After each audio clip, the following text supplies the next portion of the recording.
From the lakes of Minnesota to the hills of Tennessee, across the plains of Texas, from sea to shining sea, from Detroit down to Houston and New York to LA, where there's pride in every American heart, and it's time we stand and say that I'm proud to be an American, where at least I know I'm free. And I won't forget the men who died, who gave that right to me. And I gladly stand up next to you and defend her still today, 'cause there ain't no doubt I love this land. God bless the USA.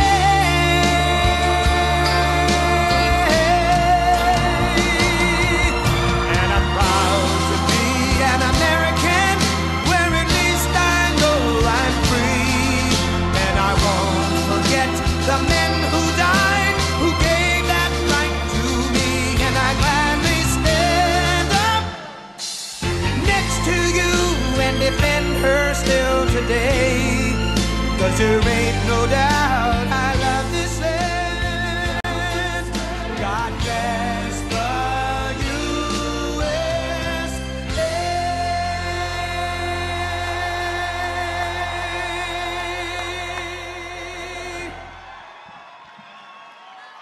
Oh, thank you very much. Thank you very much. And thank you very much also to a man named Matt Schlapp. What a job he's done. And to CPAC. I actually started quite a while ago in CPAC and came here, probably made my first real political speech, and I enjoyed it so much that I came back for a second one, then a third, then I said, what the hell, let's run for president, right? But it's wonderful to be back with so many great patriots, old friends, and brave, young conservatives. What a future you have.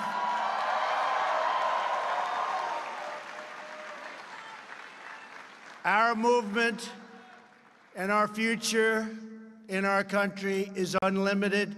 What we've done together has never been done in the history, maybe of beyond our country, maybe in the history of the world. They came from the mountains and the valleys and the cities. They came from all over. And what we did in 2016, the election, we call it, with a capital E, it's never been done before, and we're going to do it, I think, again in 2020, and the numbers are going to be even bigger.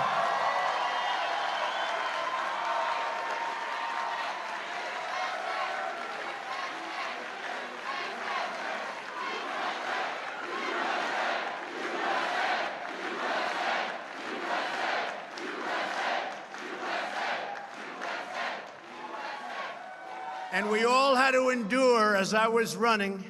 So you had 17 Republicans plus me.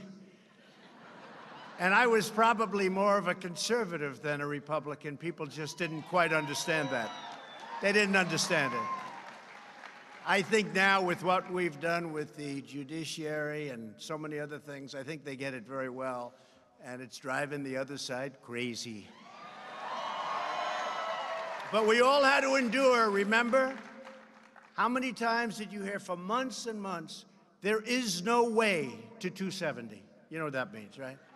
There is no way to 270. They couldn't get me there. We might as well have just given up. But there wasn't any way to 270. In fact, I actually went up to Maine to get one, and I did win the one, but we didn't need the one. We won Maine. We won our half of Maine, remember? You have Nebraska. We won both in Nebraska. We won the half we had to win in Maine. So we got the one, but we didn't need the one because we didn't get 270. We got 306 to 223. 223, 306.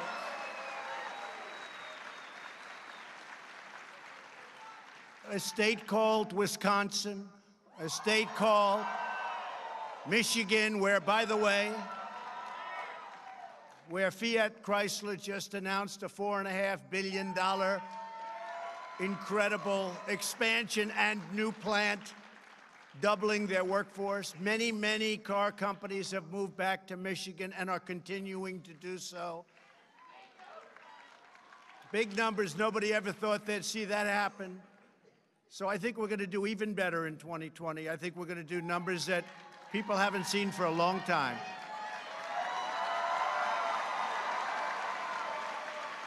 The men and women here today are on the front lines of protecting America's interest, defending America's value, and reclaiming our nation's priceless heritage. It's true. With your help, we are reversing decades of blunders and betrayals. These are serious, serious betrayals to our nation and to everything we stand for. It's been done by the failed ruling class that enriched foreign countries at our expense. It wasn't America first. In many cases, it was America last. Those days are over, long over.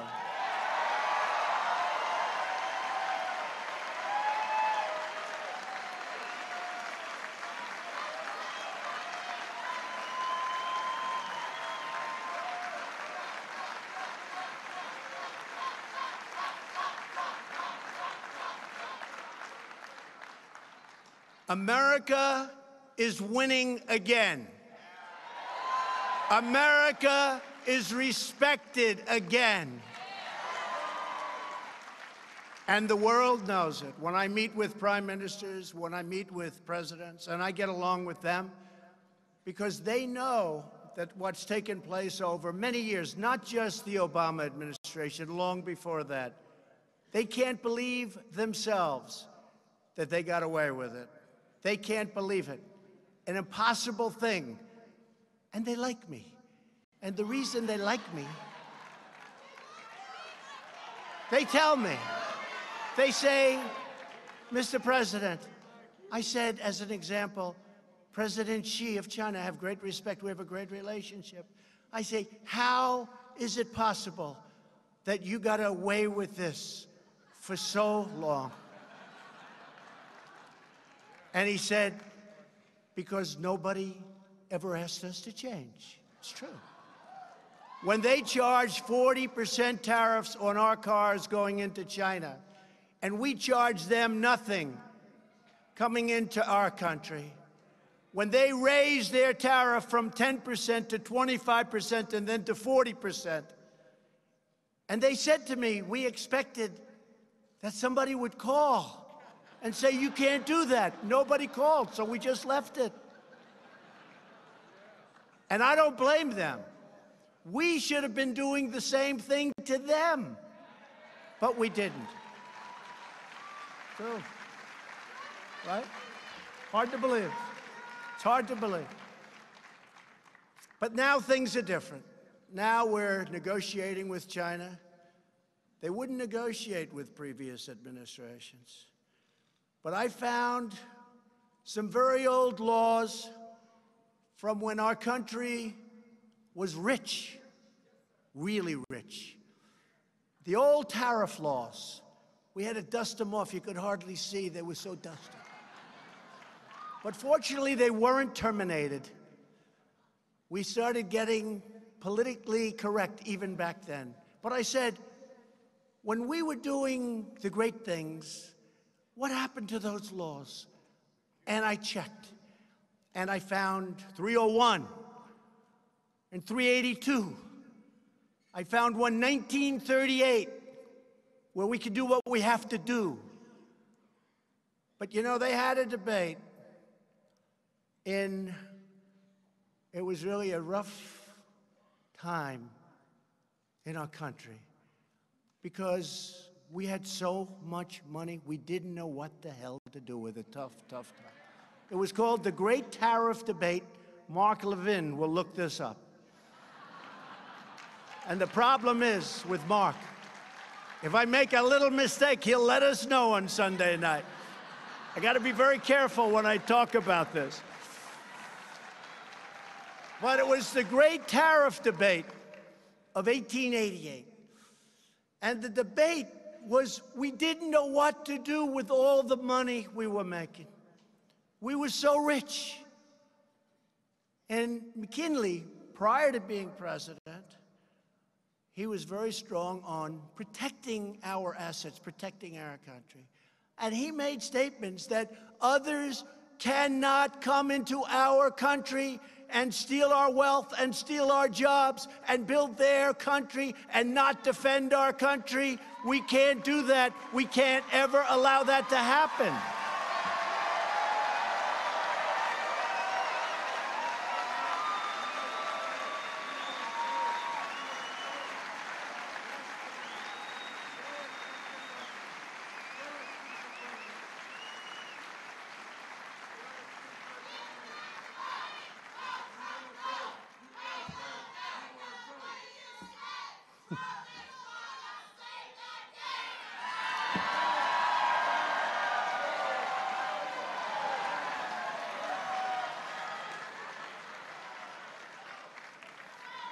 And you know, I don't know, maybe you know. You know, I'm totally off script, right? Thank you, darling. You know I'm totally off script right now. And this is how I got elected, by being off script.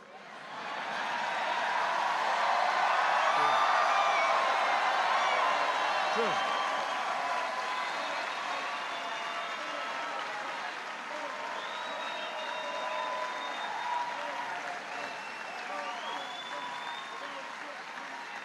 And if we don't go off script, our country's in big trouble, folks, because we have to get it back.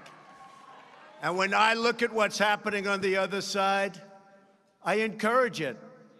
I say, no, I think the new Green Deal, or whatever the hell they call it,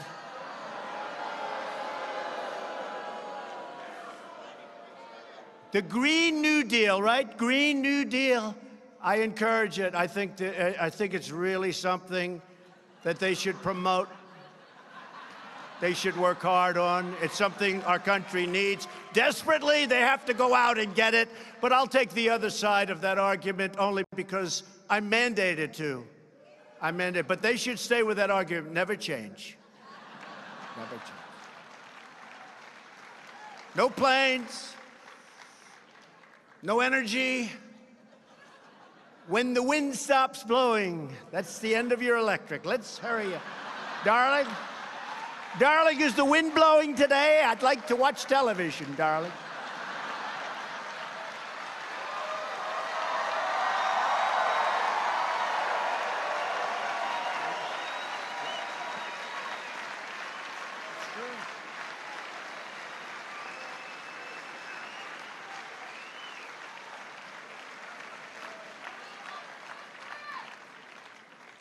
No, but it's true. So the great tariff debate of 1888, and then we had so much money. We could do whatever we wanted.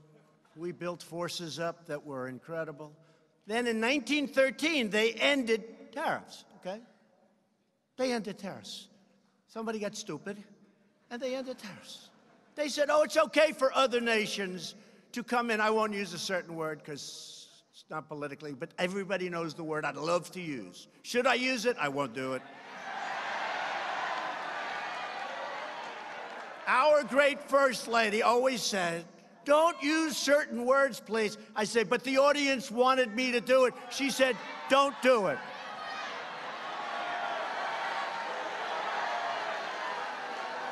And the problem is, if I do that, they won't put the little preamble that we just went through. They'll just use the word, and they'll say, isn't that terrible? So I won't use it. I've learned, because with the fake news,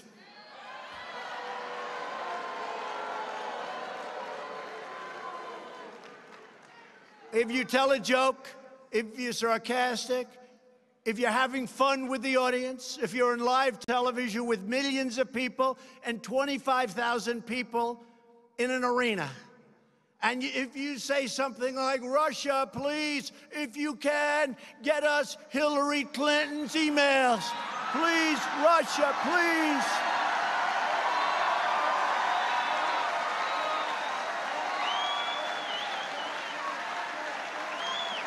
Please get us the emails. Please.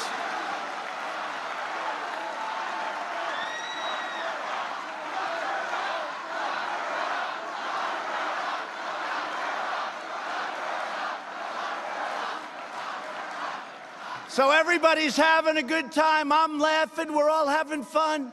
And then that fake CNN and others say, he asked Russia to go get the emails. Horrible. I mean, I saw it like 2 weeks ago. I'm watching, and they're talking about one of the points. He asked Russia for the emails. These people are sick, and I'm telling you, they know the game. They know the game. And they play it dirty, dirtier than anybody's ever played the game. Dirtier than it's ever been played. But the thing that we've done is very special, because on trade and because of tariffs, and I know there are people in the Republican Party and people, really even conservatives, good conservatives, they don't like tariffs. I'm not liking or not liking. The minimum, the greatest negotiating tool in the history of our country. Do you think China would be sending their top representatives over? Right now, China's paying 25% tariff on $50 billion worth of technology goods. I was then going to charge them 25% on $200 billion. Not like 200 million, that's a lot. This is 200 with a B, billion.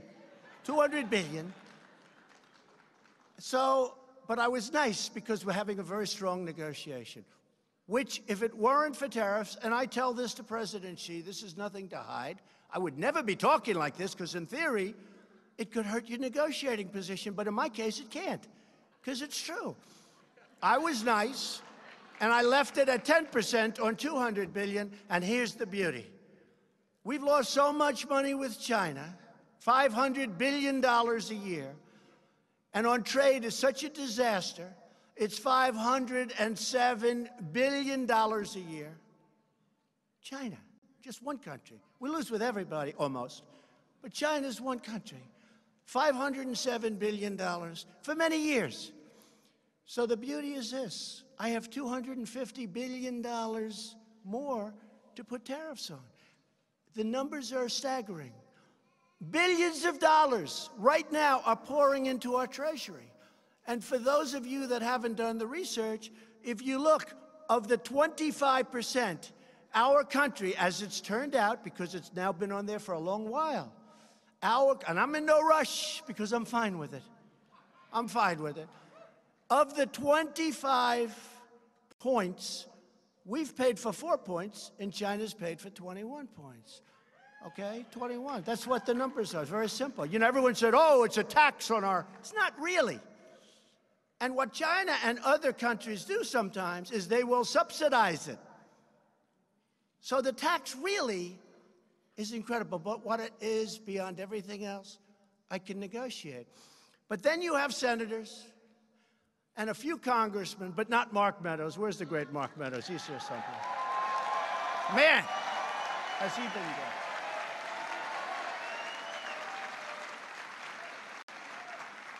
Mark and Jim Jordan, and I want to name every one of those couple of hundred people, because we do have a lot. I want to name every damn one of them. They have been incredible. They've been fighting, and I just see Mark in the audience. They've been fighting with Deb, much more important. His wife is incredible. What an asset. He would be nowhere without her. Right? But they fight so hard on this witch hunt, this phony deal that they put together, this phony thing that now looks like it's dying, so they don't have anything with Russia. There's no collusion. So now they go and morph into, let's inspect every deal he's ever done. We're going to go into his finances. We're going to check his deals. We're going to check. These people are sick. They're sick. I saw a little shifty Schiff yesterday. No, it's the first time. He went into a meeting, and he said, we're going to look into his finance. I said, where did that come from? He always talked about Russia. Collusion with Russia. The collusion delusion. So now we're waiting for a report, and we'll find out whether or not, and who we're dealing with. We're waiting for a report by people that weren't elected. Think of this. We had the greatest election. In all fairness, I used to hear Andrew Jackson. This was now greater than the election of Andrew Jackson. People say that. No, people say it. I'm not saying it. Right? This was the equivalent or greater. You know, they used to go to Ronald Reagan when I first started. This is Ronald Reagan. Then we started really doing well, and they were coming from everywhere to vote, those red hats and white ones. The key isn't the color. The key is what it says. Make America great again. That's what it says. Right? Right? But we had the greatest of all time. Now we have people that lost. And unfortunately, you put the wrong people in a couple of positions, and they leave people for a long time that shouldn't be there. And all of a sudden, they're trying to take you out with bullshit, okay? With bullshit.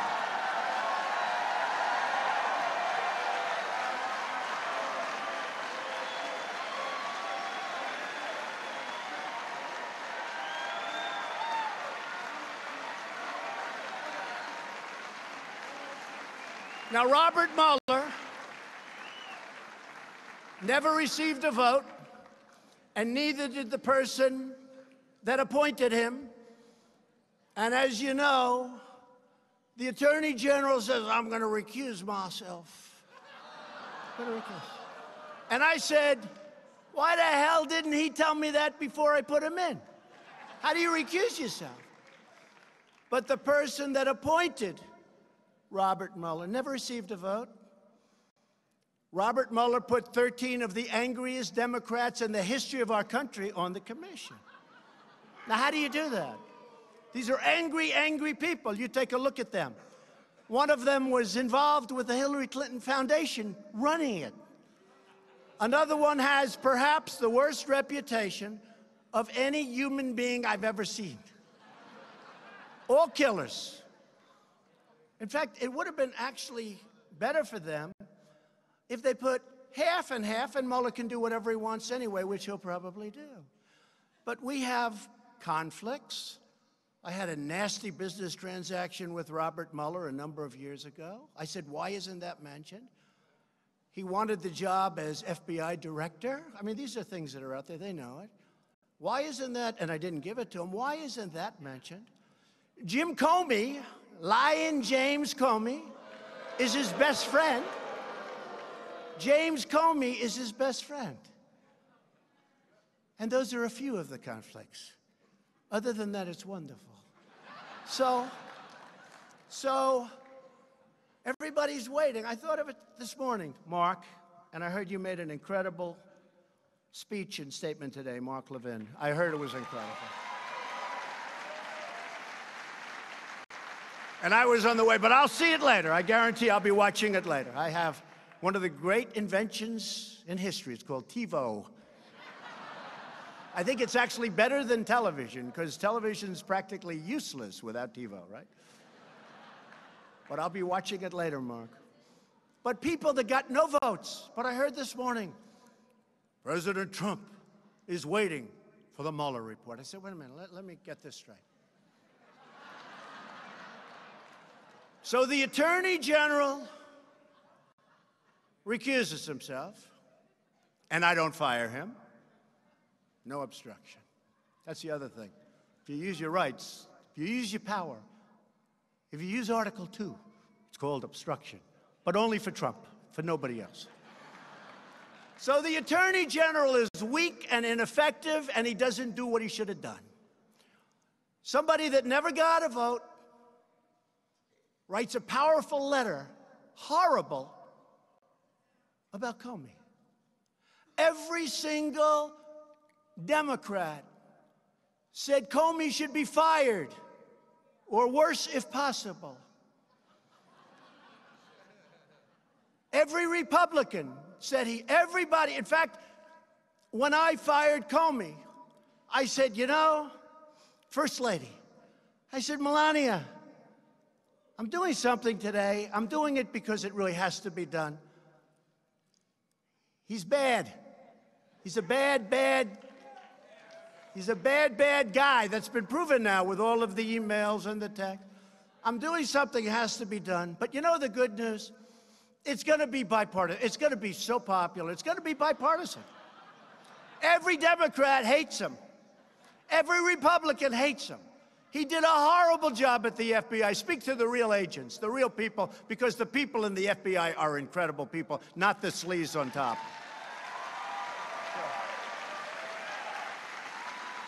And I said to the First Lady, I said, but you know the good news? The good news is that this is going to be so bipartisan, everyone's going to love it. So we fired Comey, and Schumer, who called for his resignation many times, Podesta, I believe that day, because he still hasn't gotten over getting his ass kicked, okay?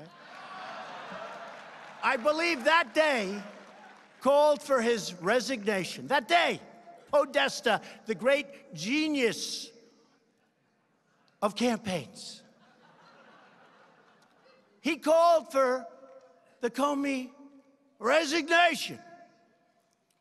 Others, almost every, I would say, Mark, would you say virtually every Democrat, virtually every, I can't think of anybody that said he's doing a good job.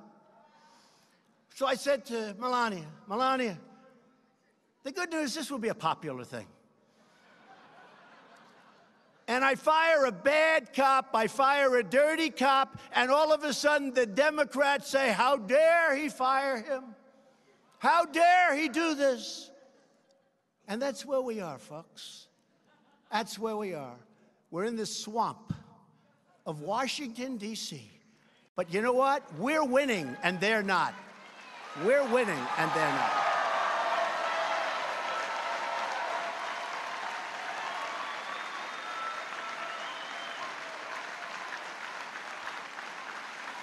So just to finish,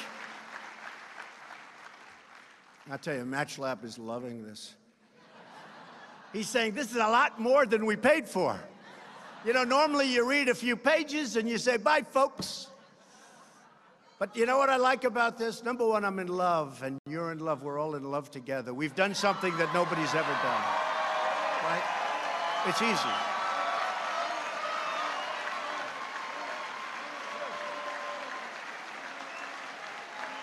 No, it's easy. You know, a great friend of mine from New York, he's a stone-cold killer. He's a brutal man. He's actually not even a good friend of mine because he'd turn on me in 2 seconds if it was okay. But he's a very rich guy. And he said, what are you going to speak about today? Like, what are you going to speak? I said, I don't know. He said, I just heard that you have the biggest crowd in the history of CPAC. They're all over. By the way, not only this giant room, they're in many hotel rooms all over the place. You're just better at real estate than they are.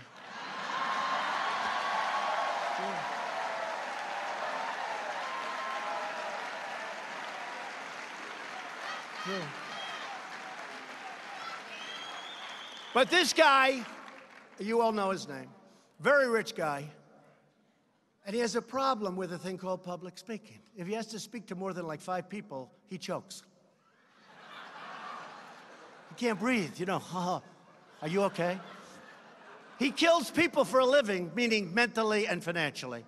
But if there's like an audience of 9, it's like... So he said to me, how the hell do you do that? And I said, it's easy. And the reason it's easy, I really mean this. There's so much love in this room. It's easy to talk. You can talk your heart out. You really can. There's love in this room. You can talk your heart out. It's easy.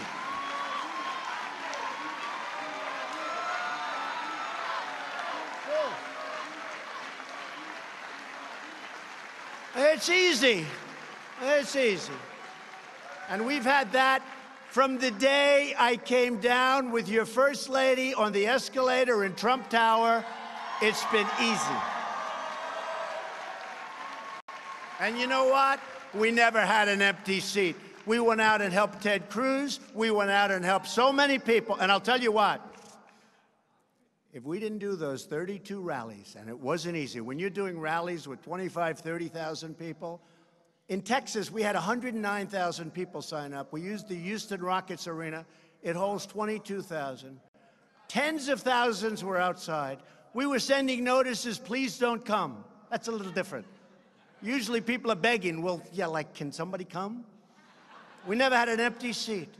Of course, the Washington Post, a guy named David Weigel, he wrote an article, some arena, no, listen to this. He wrote an article. He got there 4 hours early. He took pictures of an empty arena. He then put out a note, something to the effect, not very good crowd size, Mr. President. And I never saw it, because I don't follow the guy, but thousands of people that were in that arena that was packed with 25,000 people outside that couldn't get in. He got there 4 or 5 hours early because he doesn't fly private, you know. And maybe it's because of the carbon footprint. You think maybe that's... Maybe. It must be the carbon footprint. He just doesn't want private. But he got there hours early. And, you know, the place hadn't started taking in people. They weren't going to take them in. So there were virtually nobody. And, you know, whatever it was, 18,000, when you have nobody, it's a little scary looking. So he took pictures. And you know who really got even? Our people. Because they were incensed. We had people sitting on the stairwells. We had people sitting in every seat. I don't think we've had an empty seat since we announced. And from the day we came down the escalator, I really don't believe we've had an empty seat at any arena, at any stadium. It's been an incredible thing. And that's why I say this has never, ever happened before. And now we have to verify it in 2020 with an even bigger victory.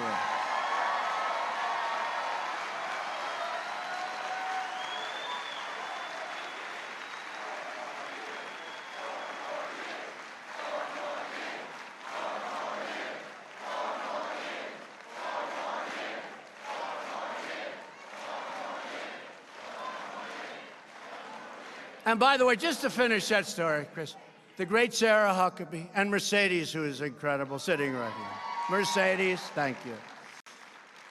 They always say, you know, they're good people, right? Much better than I am. They always say, don't bring it up. Don't fight. Don't fight. Everyone understands. I said, they don't understand. If I don't explain it, how are they going to understand? So remember the empty arena one, right?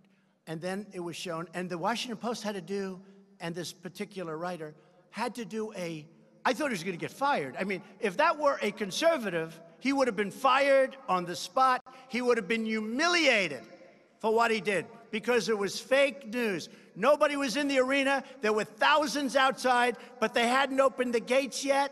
They did the same thing at our big inauguration speech. You take a look at those crowds. And I watched one of the evening shows that are ridiculous, how horrible they are, how mean, how horrible. And I watched it by mistake. And they showed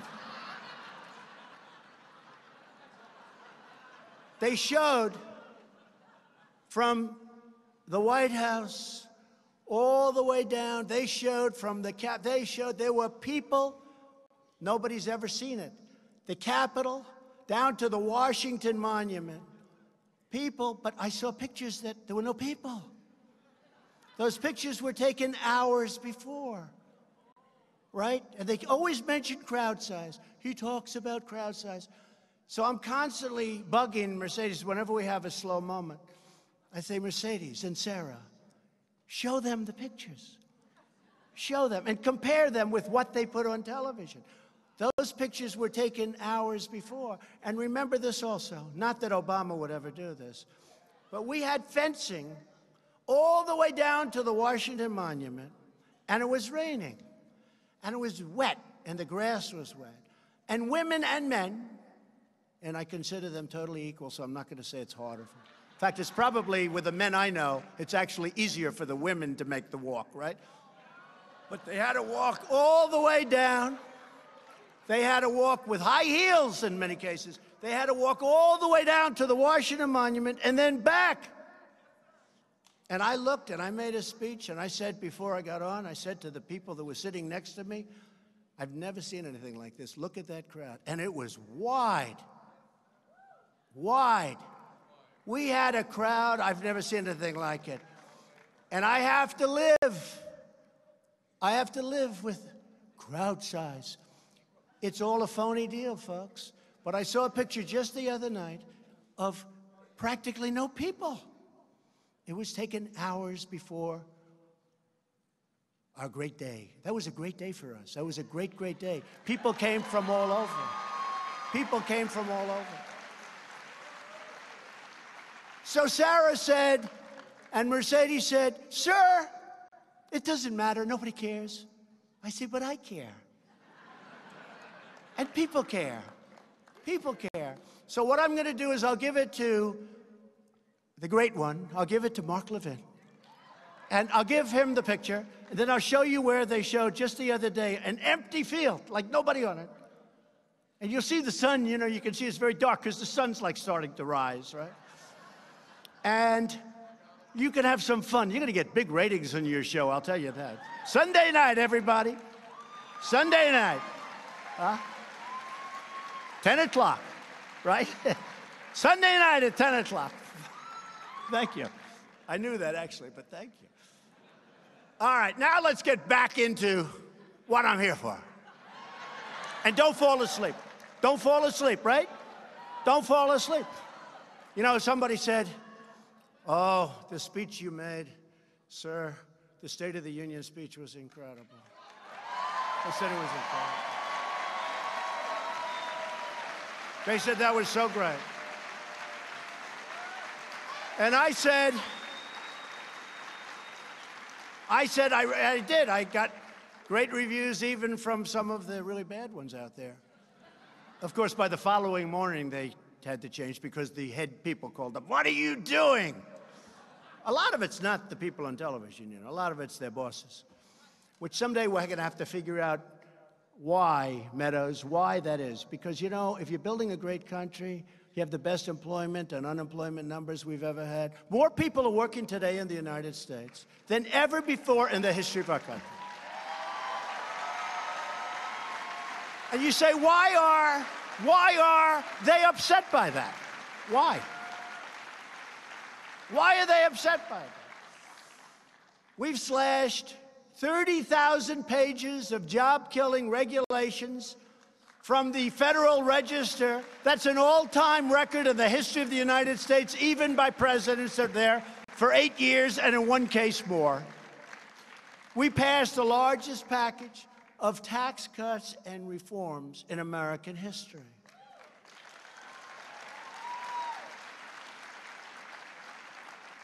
And we got rid of the individual mandate, which was a big deal, which should lead to the ending of the disaster known as Obamacare.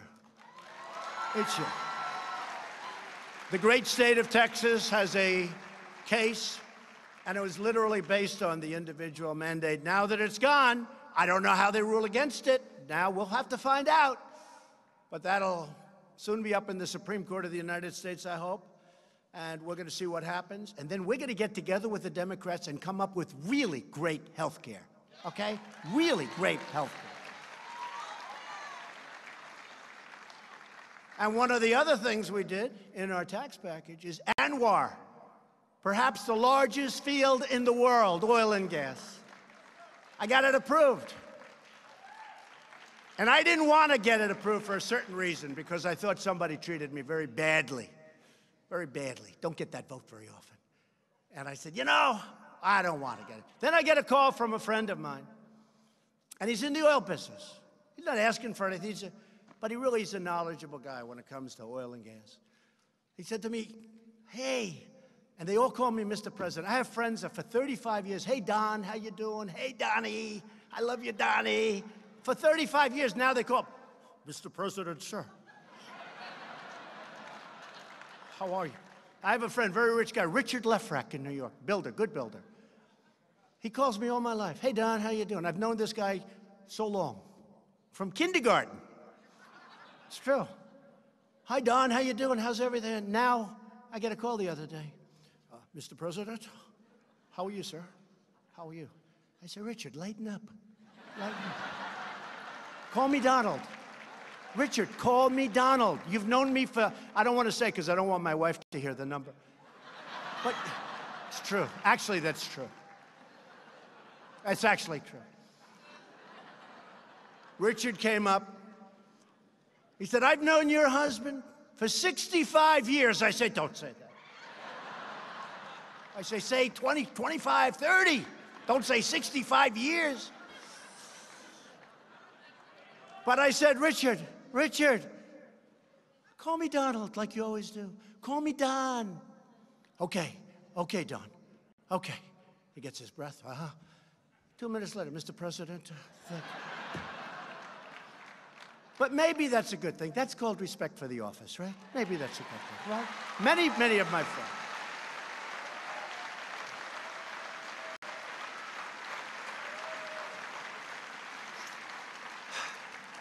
And that wasn't in the script either, Mark.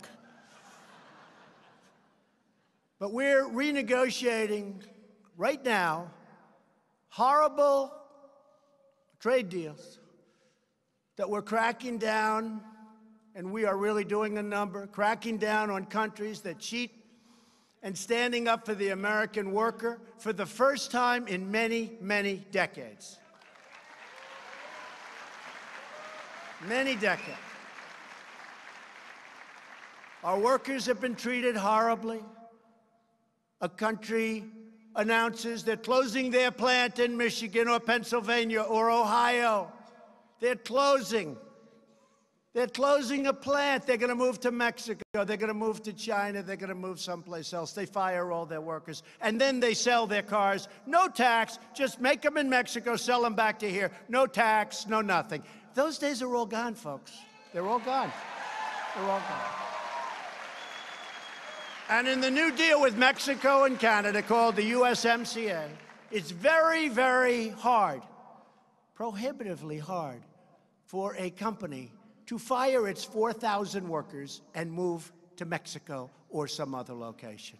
It's now a very costly. They can do it, I guess, if they want, but it's costly. It's painful. It used to be almost, I've been talking about this for a long time. I used to say, it's almost like we're giving them an incentive to leave our country. Again, I'm for America first. That wasn't for America first. And we have great companies that are now moving back to our country. They're coming back in. They're coming back in. And by the way, you know I'm building the wall. We're finishing the wall. We got a lot of money. It's in the thing.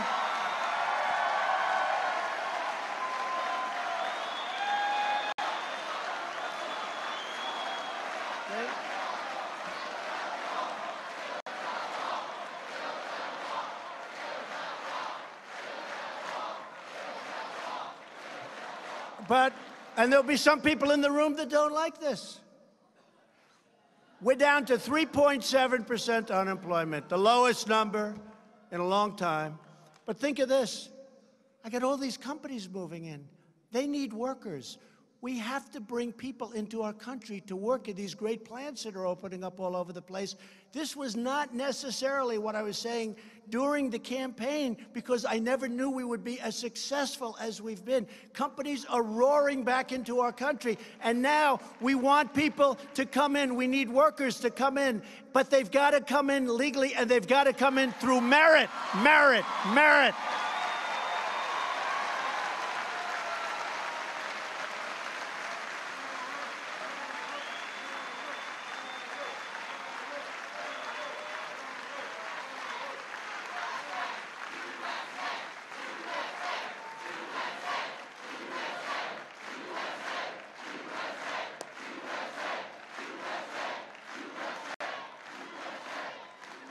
They've got to come in through merit. They have to be people that can help us. They have to be people that can love our country, not hate our country. We have people in Congress, right now, we have people in Congress that hate our country. And you know that. And we can name every one of them if they want. They hate our country.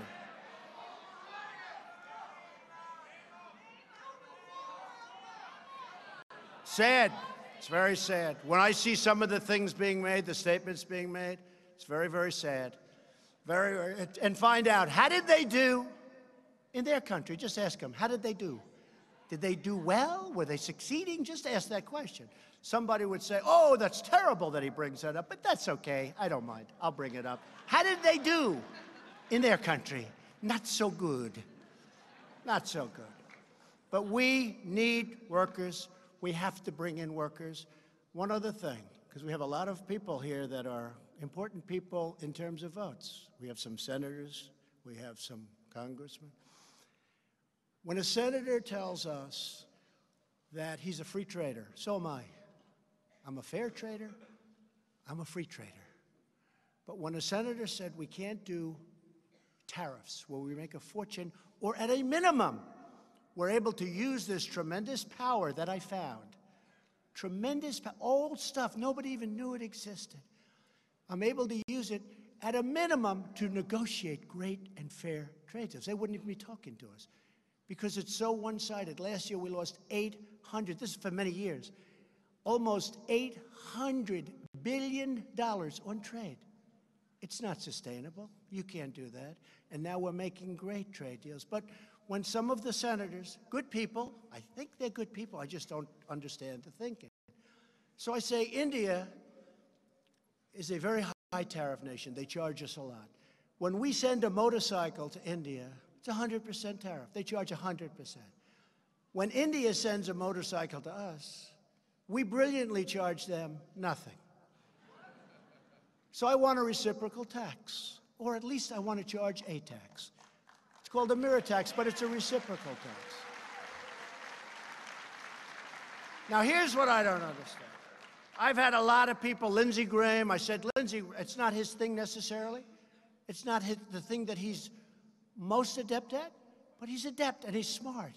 I said, Lindsey, if they charge us 100, I like a reciprocal. They charge us, we charge them. He goes, that makes sense to me. And then he gets on to judiciary and things that, frankly, he likes and finds very interesting. But he's a smart guy, and he said, I'll never forget. It took me about a minute, which is a long time. I did a bad description. It's so easy. They charge 100, we charge nothing. Now we have reciprocal, so it's 100. But what happens now for those that really think about tariffs and don't like tariffs for whatever reason it might be, and that's okay, what's going to happen is, in many cases, instead of 100 and 100, you're going to have 0 and 0, so you won't have any tariff, okay? It's going to happen. That's going to happen. But you have to start working on some of the senators that say, I can't approve this deal. I say, you know what, I want to just charge India, as an example, I'm using India, but India is a very high tariff nation. I mean, nobody knows it because nobody knows what they're doing in Washington. But India is a very, very high tariff nation. And they charge tremendous numbers.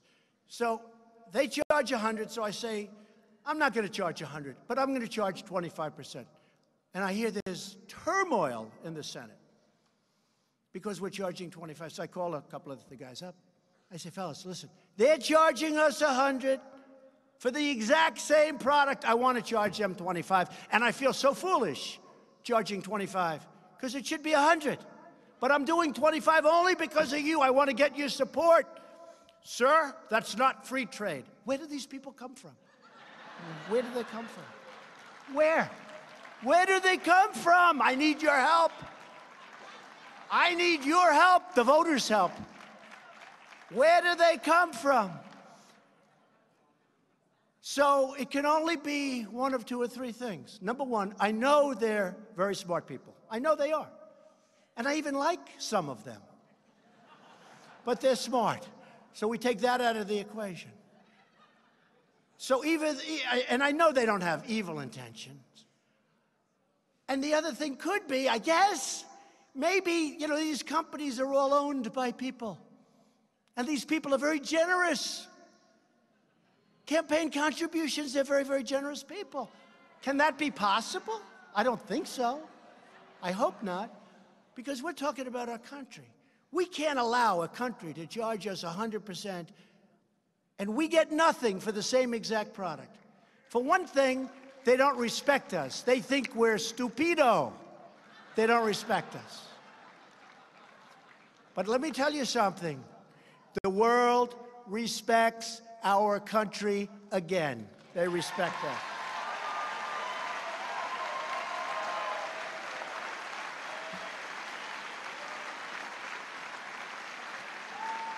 And America is now booming like never before. Other countries are doing very poorly. Other countries are doing very poorly. And that makes it even harder for us to be successful. Plus, we have a gentleman that likes raising interest rates in the Fed. We have a gentleman that loves quantitative tightening in the Fed. We have a gentleman that likes a very strong dollar in the Fed. So with all of those things, and we want a strong dollar, but let's be reasonable. You understand that. With all of that, we're doing great. Can you imagine if we left interest rates where they were? There's no inflation, essentially. There's no inflation. Can you imagine if we left interest rates where they were? If we didn't do quantitative tightening, taking money out of the market. If we didn't do quantitative tightening, and this would lead to a little bit lower dollar, a little bit. I want a strong dollar. But I want a dollar that's going to be great for our country. Not a dollar that's so strong that it is prohibitive for us to be dealing with other nations and taking their business.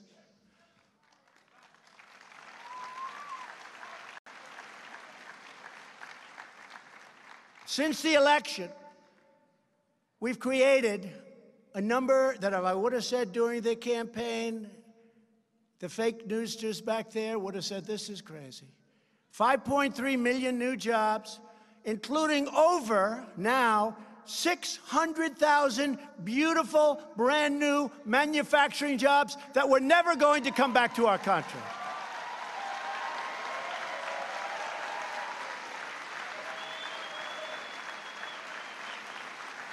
These are jobs that were never coming back to our country. Remember? Not to talk badly about the other administration, but if that theory went forward with crooked Hillary winning the election, instead of being up almost 50% with the stock market, you would have been down 50%. It was heading down. It was going to be a disaster. We have nearly 5 million Americans that have been lifted off of food stamps. Nobody ever thought that was possible.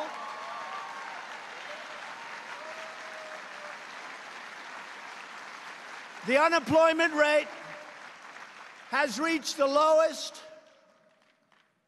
in over 51 years. And African American, and you've heard me say this many times, Hispanic American, Asian American unemployment rates are at their all-time historic lows.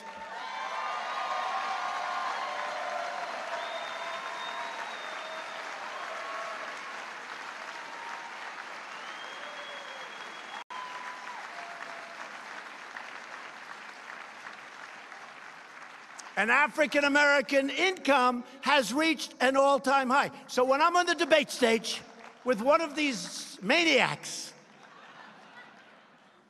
I mean, trains to Hawaii. How do you get to Europe? We haven't figured that one out yet. We don't use airplanes anymore. You saw what I'm doing in California, right? They have a fast train. The fast train goes from San Francisco to Los Angeles. It's over budget by hundreds of billions of dollars. So they have a great idea. The new governor, nice guy. He is a nice guy. When I'm with him face to face, nice. When he speaks about me, not so nice. But face to face, he loves me. Called me up. He said, you're a great president. You're doing a great job. He actually did 2 weeks ago, 3 weeks ago. He'll probably deny it, but check the phone records. at the White House. Everybody else does. Check them. Check them. Check them. Called me up 3 or 4 weeks ago. I think they need some forest money because, honestly, the management of the forests is very bad, and that's one of the problems they have. I said, you got to get those forests. We can't keep sending billions and billions and losing hundreds of lives, more importantly. Got to clean it up. It's called management. When a tree falls, you can't let the environmentalists say you can't take that tree out. It becomes like a matchstick, that tree. It hits a flame, it goes up. The leaves, every once in a while, you have to remove the leaves because they are so... A guy smoking a cigarette, he throws it away. He doesn't mean it. The thing catches on fire. We'll lose 400,000 acres and people are killed. You got to have management. But he called me up the other day, recently, let's say 4 weeks ago or so. He said, I just want to tell you, you're a great president, and you're one of the smartest people I've ever met. That's what he said. Now, that's what he said. Will he admit it? No, I doubt it. But that's what he said. And you're doing a great job. And then he did start talking about, in all fairness, additional money for the fire, which is, it's okay. That's okay. We have great talks. I mean, I like him. Gavin Newsom, I like him. Nice guy. But they say things, you know, politicians, they say things to your face, and then you see 2 days later they're giving a news conference. It's like, where did that guy come from? Where did he come from? But everyone in this great country, right now, because of our great new economy, is doing well, except, of course, for the never-Trumpers. But they are on mouth-to-mouth resuscitation.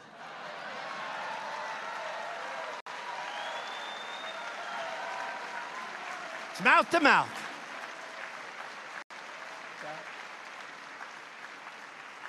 Mouth-to-mouth. They're hanging in there, a couple of them. I mean, these guys have gotten me wrong. Not only never-Trumpers. You have never-Trumpers, you have certain hardline. They're basically dishonest people, because, look, let's face it. Whether you like me or not, if my name is Smith instead of Trump, and if you told them I put in over 100 federal judges, it'll soon be 145 federal judges and 2 Supreme Court judges and 17 appellate division judges. That we've got the best economy maybe in our history, that we've got the best employment numbers and unemployment numbers in our history, that we've cut more regulations in 2 years than any president has ever done, whether it's 4, 8, or beyond, that we've taken care of our military with $1.7 billion. Think of that. Think of what we did. Think of what we did with our military. Think of the numbers that we have for our military. We have numbers, nobody's ever heard of these numbers before. And you know, part of the problem that we have, because I'm a cost cutter, but, and you are all cost cutters, but we have to take care of our military. We have to. 700.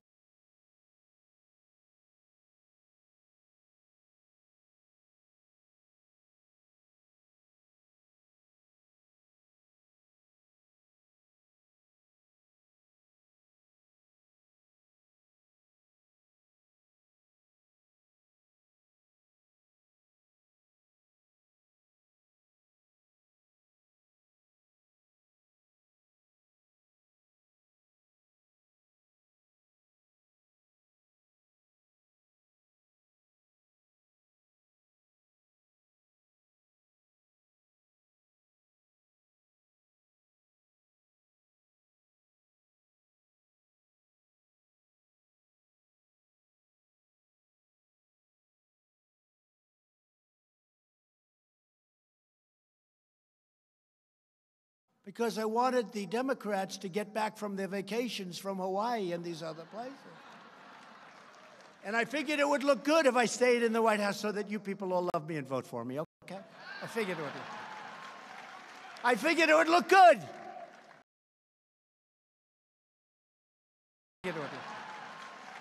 I figured it would look good. So I stayed in the White House. And I'll tell you what, I was there. I told my wife, go to Florida, enjoy your Christmas. I stayed for Thanksgiving. I was in the White House for a long time, months. I had cabin fever in the White House. But if you've got to have cabin fever, that's the place to do it, okay? But I was there, I don't know, for a number of months. Through Christmas, I spent my New Year's all by myself. Don't cry. It was me and about 500 men and women outside with machine guns. I never saw so many beautiful-looking machine guns. I'd look at that equipment, I'd say, man, they sit in the trees, they sit on the lawn. I told people, I'm in this massive, people don't know how big the White House. First of all, it's one of the most beautiful places in the world. It's really, I made a lot of money with luxury. This building, it's in 1799, which of course, when President Xi comes, I say 1799, like it's old. To him, that's like a brand new house. In China, they go back 8,000 years. So that's like a new residence. But I sat in the White House for months and months, except I took a day off. I flew to a lovely place called Iraq. And I flew at night, and I got there at night, and I said to myself, this is interesting, because they say, sir, all of the lights in the plane, sir, are going off. I say, why? Because we're getting ready to land. We're an hour out. I said, what about the shades? Well, we want it better than that. Maybe light gets through. So we turned the lights off, put the shades down. This is a big 740 Air Force One. And we're landing, and I go up and I look. And I've landed. I like to sit with pilots. I respect people that know what they're doing, and these are the best in the world. I really do. These are the best in the world. And the pilot says, sir, we're landing in approximately 1.5 minutes. I say, but there's no runway. No, sir, the runway's right up there, sir. I say, I don't see it. I have pretty good vision. At least for my age, I have good vision. I guess for my age, I have great vision, but I don't have vision like a 35-year-old captain. He said, no, it's right up there. I said, I'm sorry, Captain. How about this? Should we lift off and try to get Captain? There's no runway. Anyway, no, he said, right up there. And we land. There's practically no lights. These are little pin spots. And I said, think of this. We spent $7 trillion in the Middle East. And we can't land a plane with the lights on. 20 years later. How bad is that? Now, seriously, how bad is it? How bad is it? $7 trillion, and we have to fly in with no lights. But I met some incredible people. Generals. One of them came from Syria, the operation in Syria. And I was upset with my generals because they weren't getting it finished. I want the job done. I want to bring our people back home.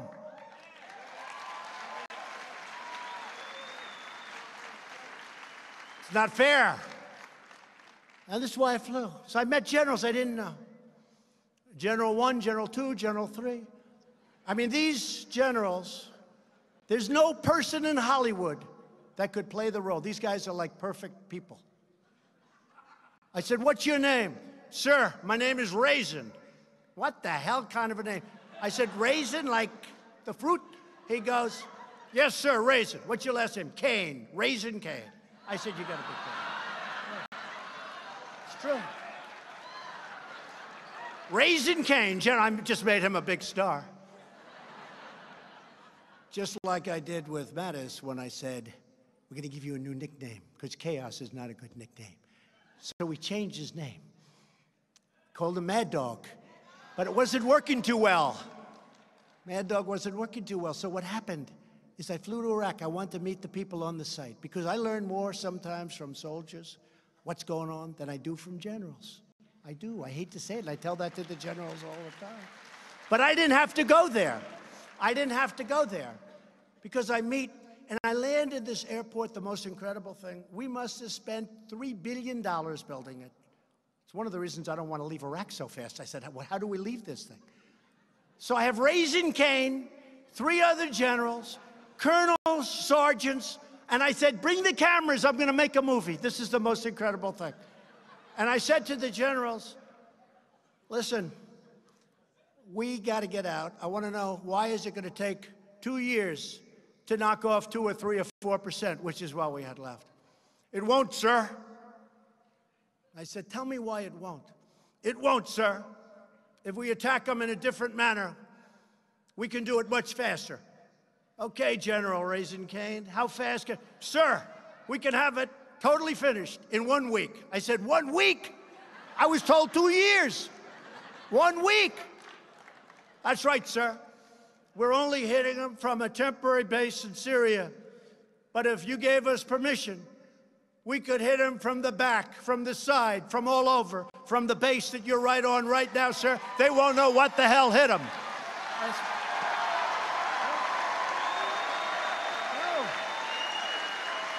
They won't know what the hell hit them, sir.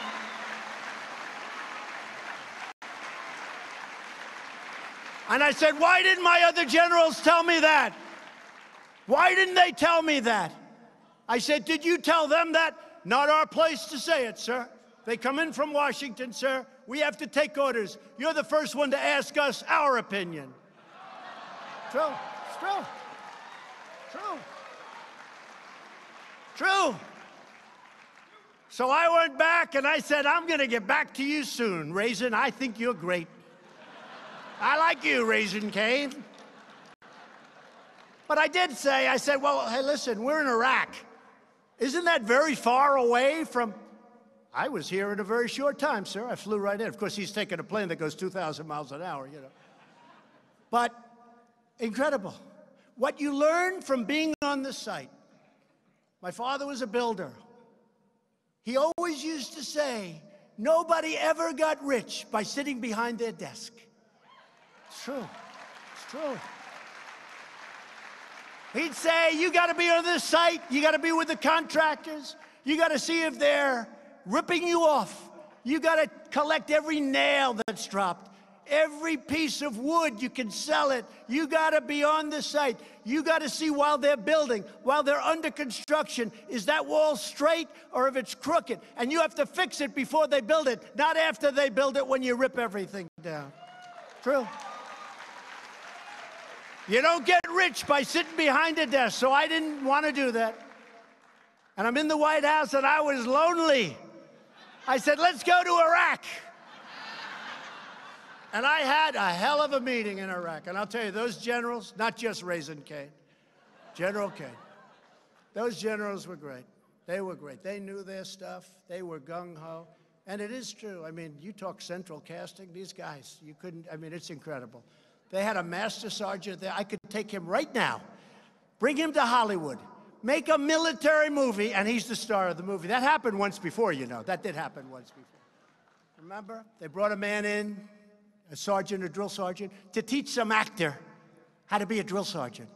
The drill sergeant was so incredible that he ended up starring in the movie. And he should have gotten the Academy Award, by the way, but he didn't.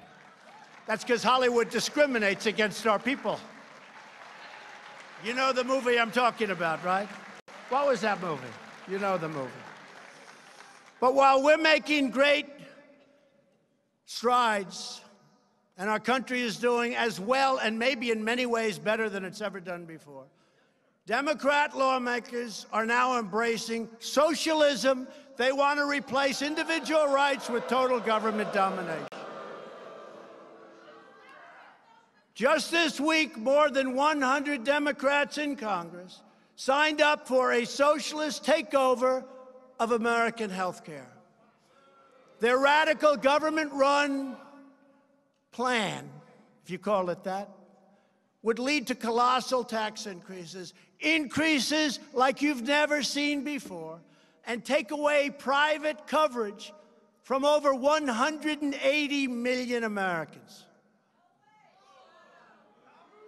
And we have some great private coverage, and we've initiated some incredible plans like the new cooperative plan, where you get better insurance than Obamacare for a fraction of the cost.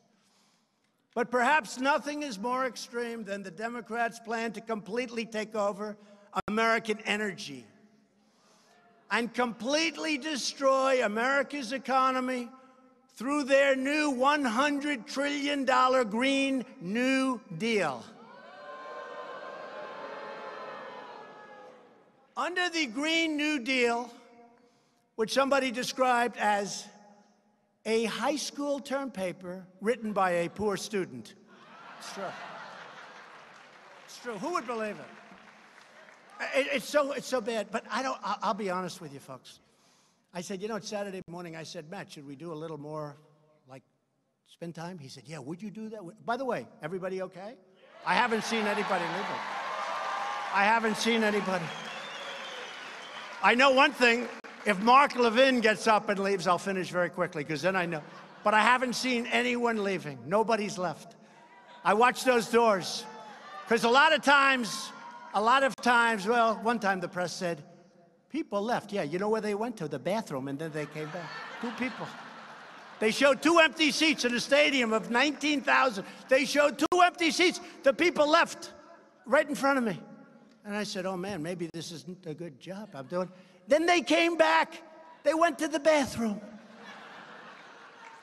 And a certain fake news deal showed a picture on the front page of these 2 empty seats.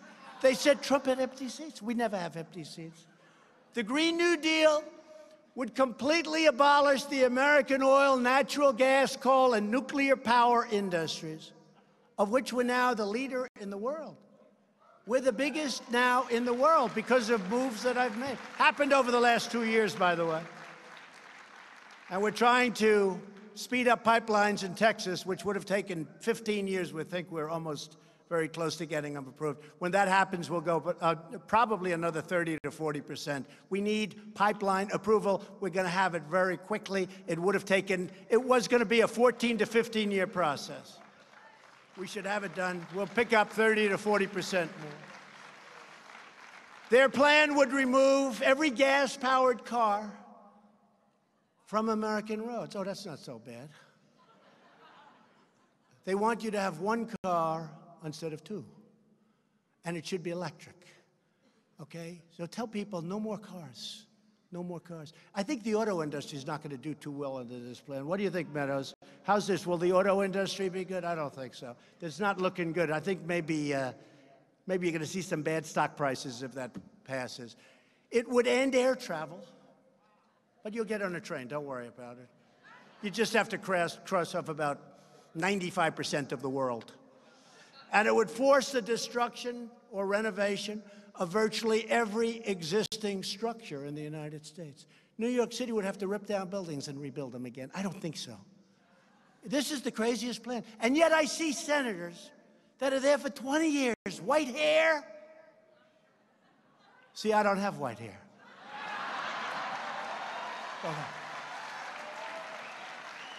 I don't have white hair. Now, I see these white hairs, long-time senators, standing behind this young woman, and she's ranting and raving like a lunatic. And these senators, yes, I agree with this. Yes, I agree. The crazy female senator from the state of Ohio, the state of Hawaii, right? She's like a crazed person. What she said about men is so bad. What she said about men is so bad. But she's standing in the hallway. And she didn't know too much about the plan because she can't understand that plan. Which probably makes her smart, actually. Now, this is the senator from Hawaii, and they're saying to her, what do you think? Well, I don't know how people are going to get to Hawaii, but I'm in favor of the plan.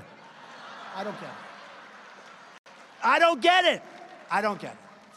So she's in favor of the plan, but you won't be able to get to, well, we can take boats, I guess. We'll go back to boats. This is the new Democrat platform for the, and I don't want to talk them out of it. I swear, I don't. This is a killer. I got to get off this subject. I want them to embrace this plan. I want them to go and sell this plan. I just want to be the Republican that runs against them. Could that be?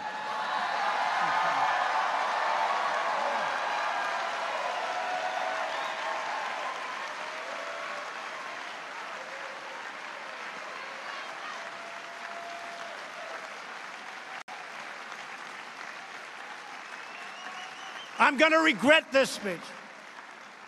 This speech should have been delivered 1 year from now, not now, damn it. Because they're going to grip together. They're going to say, you know, this guy's really laying for us. I should have saved the Pocahontas thing for another year. Because I've destroyed her political career, and now I won't get a chance to run against her, and I would have loved it. We got to, you know, I don't want to knock out all of the good stuff and end up with somebody that's actually got talent. That would be terrible. So I do like the Green New Deal. I respect it greatly. It should be part of the dialogue of the next election.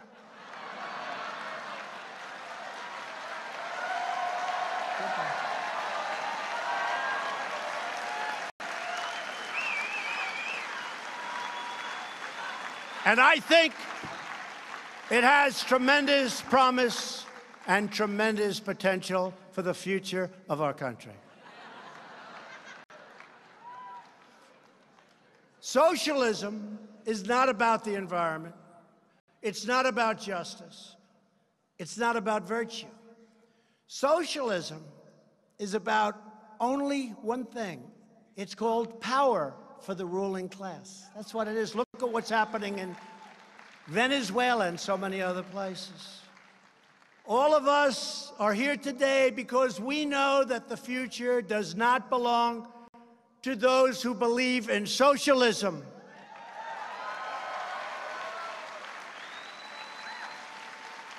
And I heard yesterday a great speech from our Vice President, Mike Pence, talking about this very subject and talking about it beautifully.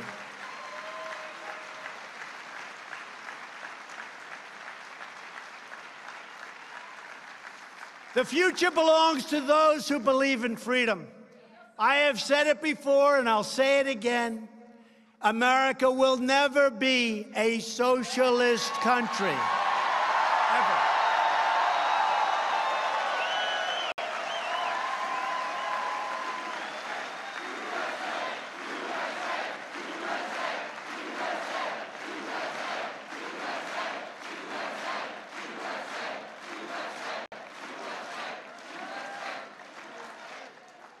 Young Americans. I love young Americans. Speaking of young Americans, Candace, stand up. Candace is getting married. Stand up. You've been incredible. Thank you. Your whole group has been great. You're getting married. Seems like a nice guy to me. Congratulations. You've been so great. Thank you very much, Candace. Thanks. And Charlie, what a job you're doing. Where's Charlie? Where's Charlie? Where is Charlie Kirk? Because he has done an incredible job. Thank you very much, Charlie. But young Americans like you are leading the revival of American liberty, sovereignty, and self-determination in the face of left-wing intolerance, the anger, the unbelievable anger. I see it every day. Fortunately for you, it's mostly pointed at me. You have the courage to speak the truth, to do what is right, and to fight for what you believe, and keep doing it. We reject oppressive speech codes, censorship, political correctness, and every other attempt by the hard left to stop people from challenging ridiculous and dangerous ideas. These ideas are dangerous. Instead, we believe in free speech, including online and including on campus. And by the way, there's a young gentleman with us today.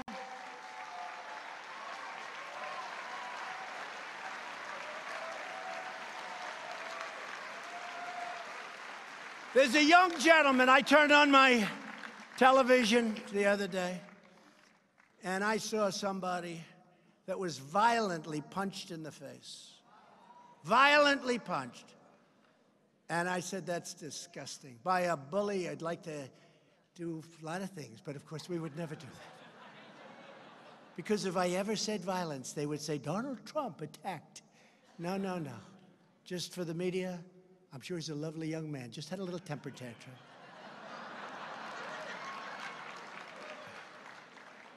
I've been there before with those people. I don't want to do it again. So, the man's name is Hayden Williams.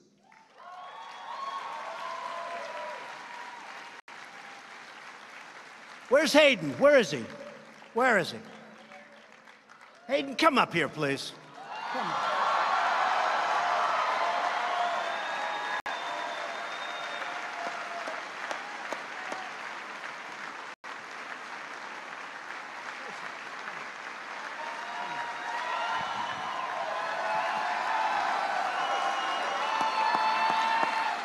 Thank you.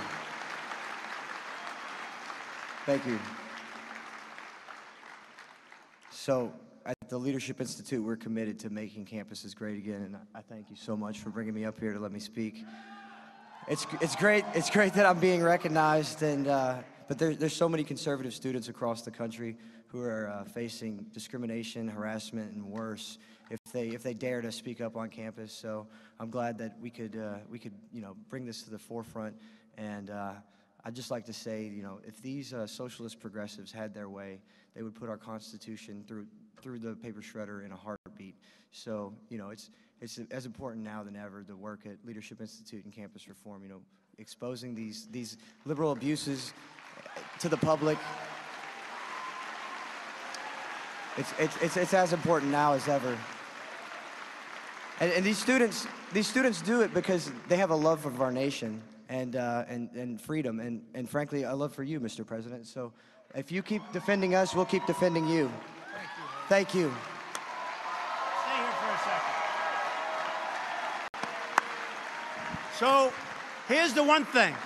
I was going to call him, but I don't have to now. I see him here. But here's the one thing. I learned a number of things. First of all, he could take a punch. Muhammad Ali could take a punch. He can take a punch. Because you weren't going to go down no matter how. That was a hell of a hard punch. He was a strong guy. But you know what? You've got yourself a great lawyer. I know your lawyer. She is a great lawyer. Just tell her to do me a favor. Sue him, but he's probably got nothing. But sue him forever. But sue the college, the university. And maybe sue the state. Ladies and gentlemen, he took a hard punch in the face for all of us. Remember that. He took a punch for all of us. And we can never allow that to happen. And here is, in closing with Hayden, here's the good news. He is going to be a very wealthy young man. That's okay.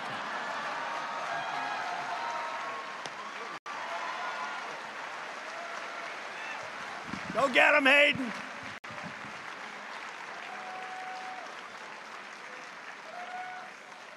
Today, I'm proud to announce that I will be very soon signing an executive order requiring colleges and universities to support free speech if they want federal research dollars.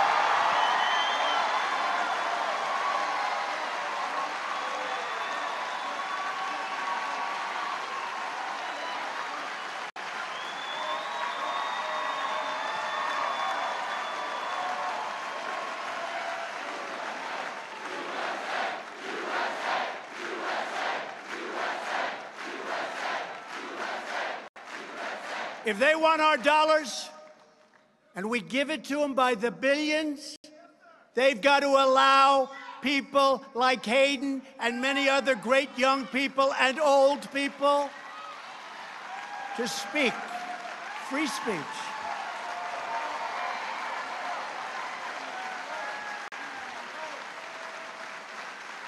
And if they don't, it will be very costly. That'll be signed very soon. Every day we're restoring common sense and the timeless values that unite us all. We believe in the Constitution and the rule of law. We believe in the First Amendment right. And we believe in religious liberty.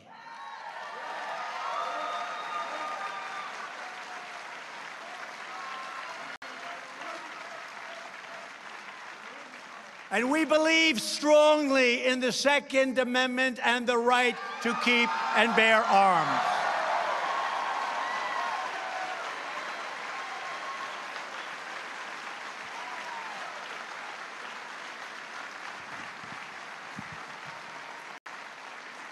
Which is under siege, folks. They have a lot of plans. It's under siege. Be careful. But I'll protect you. I promise you that. I'll protect you. Because it all has to come through my office. And we hopefully are going to be here for 6 more years, so you're in good shape.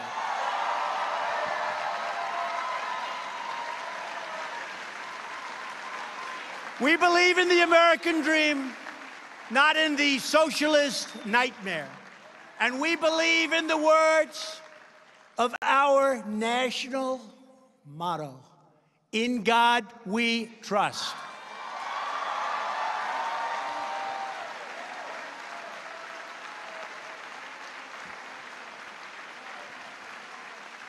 Every day, my presidency will defend American families.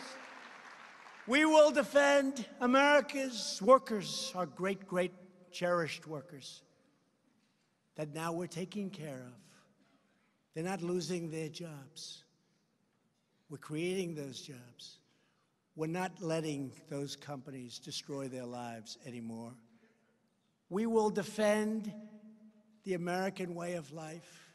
And we will always defend America's borders, because without borders, as I've said many times before, we don't have a country.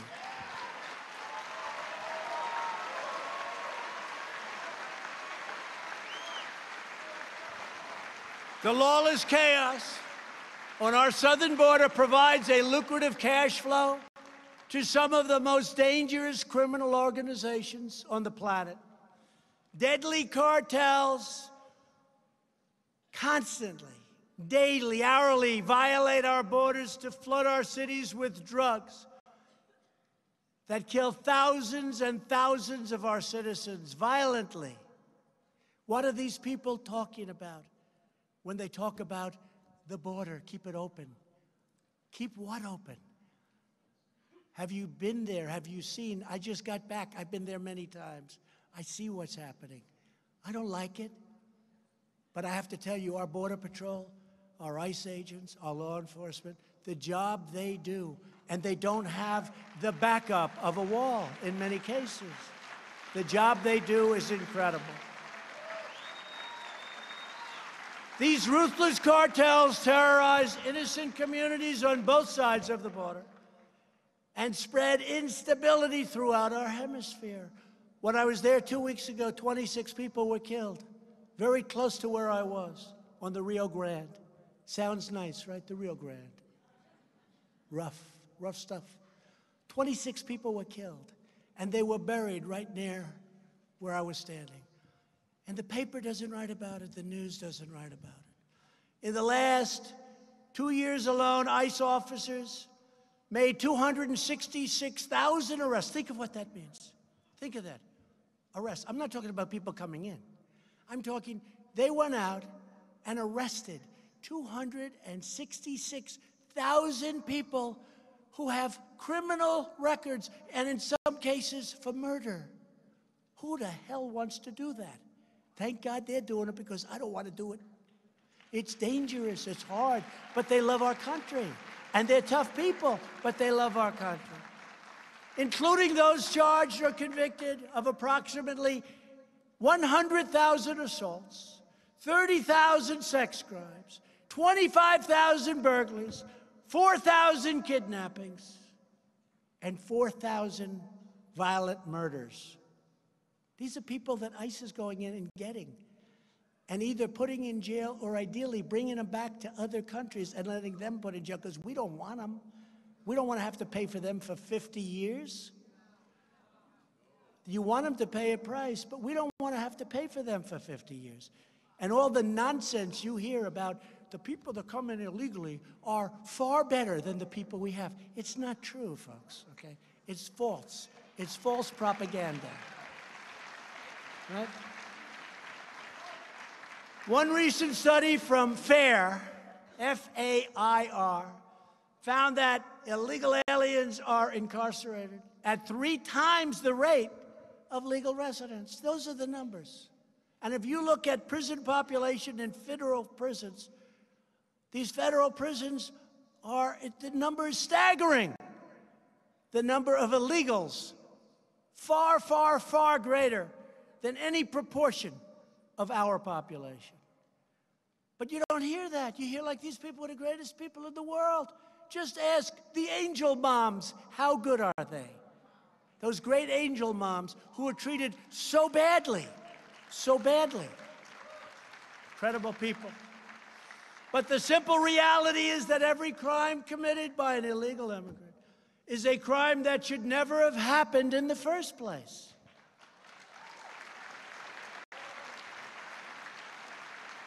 The border crisis is also a heartbreaking humanitarian tragedy. Vicious coyotes, smugglers, and human traffickers prey upon innocent women and children.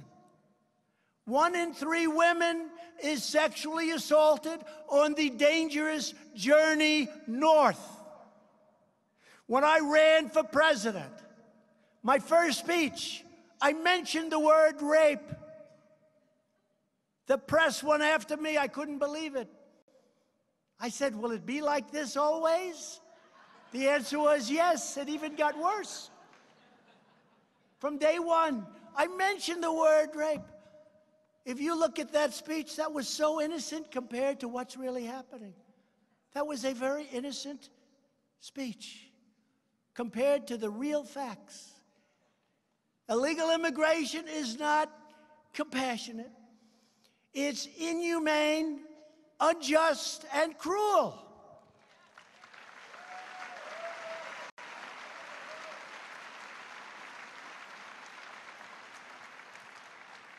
The media fights me on this, but I say it. Mothers who love their daughters, when the daughters are getting ready to make that 2,000-mile trek up through Mexico, and frankly, I wish Mexico would stop them at their northern border. I wish Mexico would stop them. Because, you know, they have a border. They call it their southern border. It's 2,000 miles down from our southern border. I wish Mexico would stop them. But they have their own difficulties, frankly. I understand that. We're working along well with them. And they are doing a lot of things to help us with asylum and other elements of what we're doing. But mothers who love their daughters give them massive amounts of birth control pills because they know their daughters are going to be raped on the way up to our southern border. Think of that. True story. Told to me by the Border Patrol. So true and so sad. Think of how evil that is. Think of how bad it is. Those caravans. You look at those caravans, and some are phenomenal people. But in those caravans, you have stone-cold killers. You had the interview done by some innocent person who I think is actually back there now. And what is it that you want asylum for? Why are you coming to America? Murder. She goes, what? Murder. I mean, what's going on is incredible. And when those caravans are formed, do you think those countries that we used to give a lot of money to, I've cut it way back. I've cut it way back. Guatemala, Honduras, El Salvador. Do you think they're giving us, as we say, their best and their finest? Oh, let's send our best people up to America. Let's have our best people go in the caravan so we can give America our greatest people. No, no, no, no. They give us some very bad people. People with big, long crime records. People with tremendous violence in their past. Murderers, killers, drug dealers, human traffickers. They don't want to keep their good people because they're smart. It's so sad to see how stupid we've been. Border Patrol recently reported apprehending 7,000 unlawful migrants in a single week on just one part of the Texas border a couple of weeks ago. Our immigration system is stretched far beyond the breaking point. To confront this national security crisis, last month I declared a national emergency. A national emergency.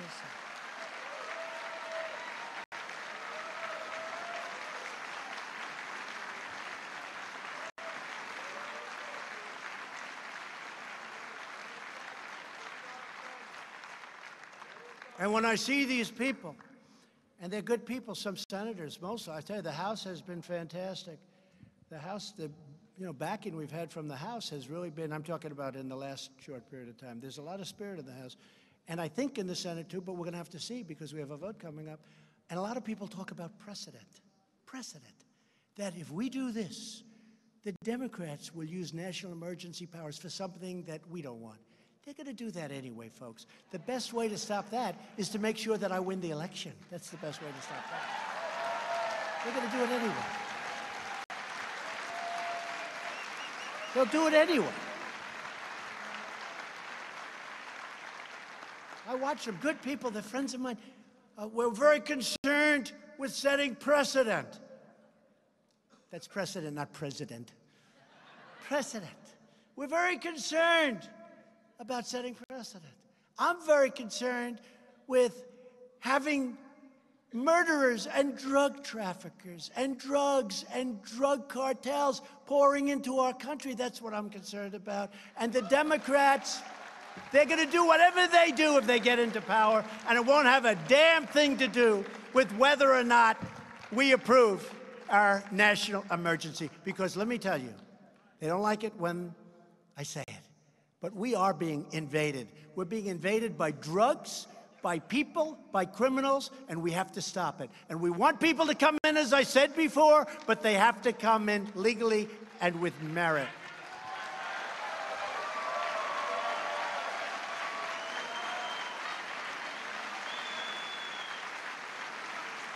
Previous presidents have used their national emergency power to promote democratic elections in Belarus, to ensure political stability in Burundi, and to defend the sovereignty of Lebanon. And you know what? That's okay. Lebanon, it's good, fine.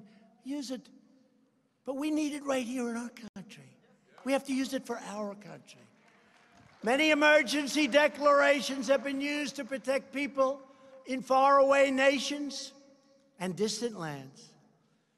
Now we are protecting, finally, our people, you, our people. And we are proudly standing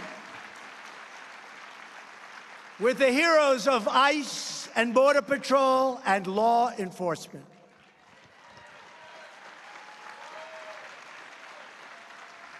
Illegal immigration is also deeply unfair to American workers and taxpayers, including millions and millions of hardworking legal immigrants. If you care about helping immigrants and care about their success, if you care about reducing poverty and raising living standards, then you must support a safe, strong, and very, very secure border. We need an immigration policy that helps all Americans thrive, flourish, prosper, We need an immigration policy that's going to be great for our corporations and our great companies. We need an immigration policy where people coming into our country can love our country and love our fellow citizens.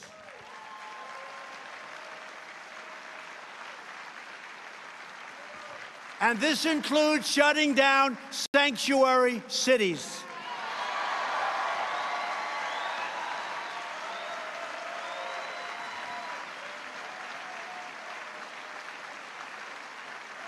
And we want to end catch and release. We catch them, we realize they're a criminal, and we have to release them. Think of this. They come onto our land, they put 1 foot on our land. We now have to take them through a massive court trial. Who does this? Other countries say, get the hell out of here. We have to take them through court. So we catch them. We talk to them. If they're criminals or if they're not, we release them. We say, come back for a hearing in front of a judge. You know how many judges you need to do this? We have 900,000 people backlogged. That's the good news. The bad news, nobody shows up. 3% of the people come back for a trial. It's insane. Not my fault. I inherited this mess, but we're fixing it. We have to end chain migration, and we have to cancel the visa lottery. Every American, no matter where they're born, will benefit from the creation of a lawful immigration system. It is such, you talk about an emergency. Our immigration system is so broken, folks. It's so broken. It's so sad to see. It's incompetent. It's laughed at all over the world. We have people pouring in from not just the southern border in Mexico, from China. They have a baby on our land. The baby becomes a citizen. Welcome to the United States for hopefully 90 years. Okay? And then the parents come in with the baby because the baby's a citizen. This is like crazy. They used to call it anchor babies, but they don't use that term anymore because it doesn't sound nice. Our laws are so crazy, but one by one, we're finding ways. You know, they call them loopholes, a lot of our laws, loopholes. Well, I'm finding loopholes to get around the loophole, okay?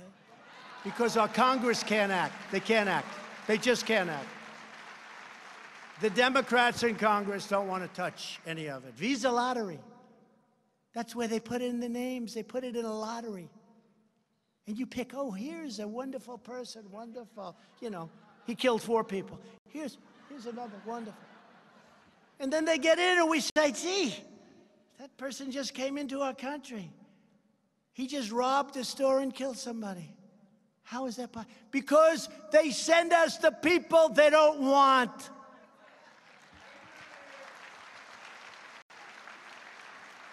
Biggest form of subsidy we give to other nations. Immigration systems that prioritize the admission of those who can support themselves financially and contribute. We want people that can help themselves, that can support themselves. We have people coming in. We support them from the day they come in till the day they die. We can't do that as a country. We can't afford to do that as a country.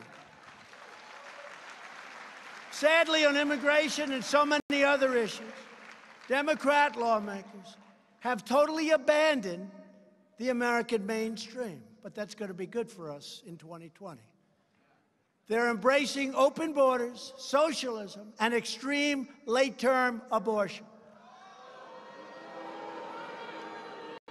Weeks ago, lawmakers in New York cheered as they passed legislation to allow babies to be ripped from the womb of their mother, right up to the very moment of death.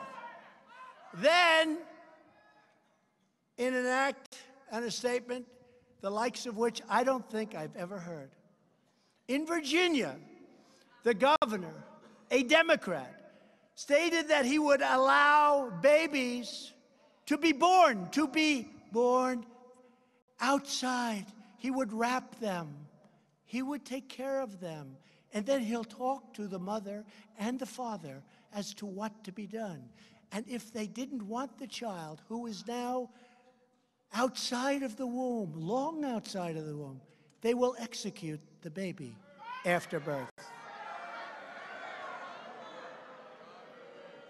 They will execute the baby after birth. And that's one many people have never even heard of or thought about. This is a radical agenda by the Democrats. And when you put something up, as was just put up before the Senate, everybody on the Democrat side votes for it. By the way, I have to say one thing. They're lousy politicians, and they have lousy policy.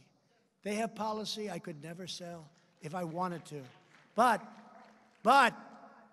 big but, they always stick together, and the Republicans don't. Remember that. Remember that. They always stick together. They vote in blocks. They have 47. We had a tremendous victory. We were given no credit. I can't go and campaign for all of the people in the House. Too many. And guys like Meadows wins by so many points, he doesn't need any help. He doesn't need. I said, Mark, you need any help? No, I'm okay. He'll win by 30, 35. They're okay. These guys, you know the funny thing? The ones that love Trump, the ones that are really the Trumpers, like Meadows, Jordan, Gates, so many of them. I don't want to, I get myself, I could just name them so many. They're the ones that win without, I mean, it's like they don't even have an election. It's the ones that sort of, they're a little shy about embracing what we're all about. They get clobbered. They get clobbered. Take a look. Those are the ones that get clobbered. But the good news is they're all starting to find that out. Just this week, Senate Democrats opposed legislation to prevent the killing of newborn infant children who survive abortions. Virtually every Democrat voted against protecting these precious babies. Everyone. They vote in groups. And we did have that great victory. We went for 51, and 2 that we didn't like got out.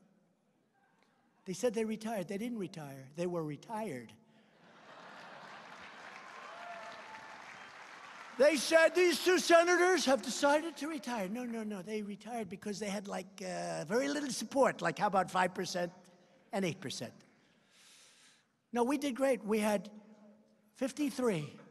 We picked up in the Senate. They were going to win the Senate, remember? And I'll tell you, folks, I worked hard. I did 32 big, fat rallies. And those rallies brought us to a tremendous Senate victory so that we can continue onward with our judges and our approvals.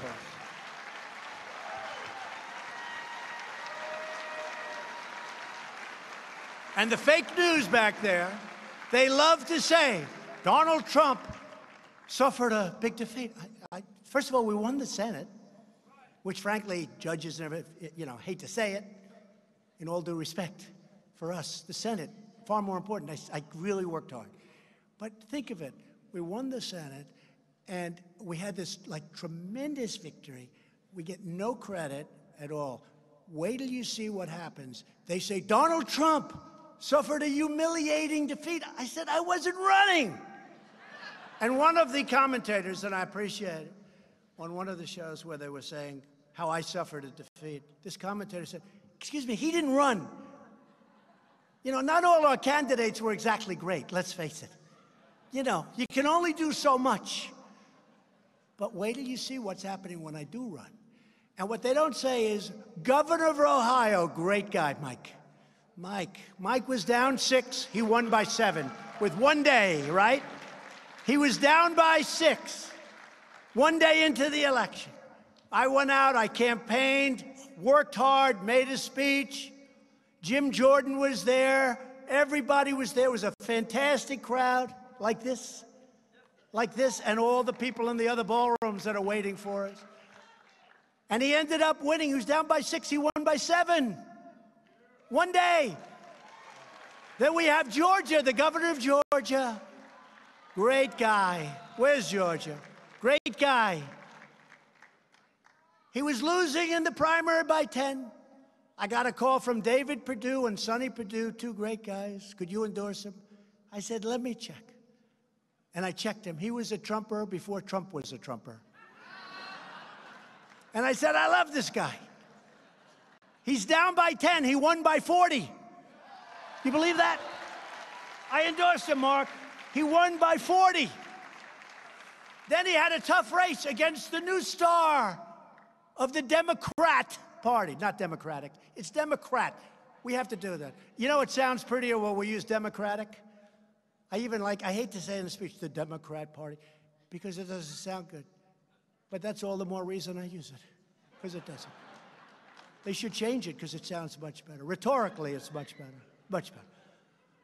But then he had an election against their star, who followed me after the State of the Union address.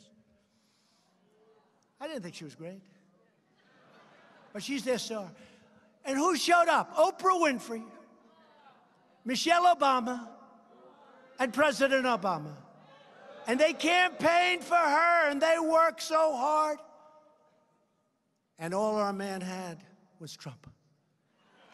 And we kicked their ass.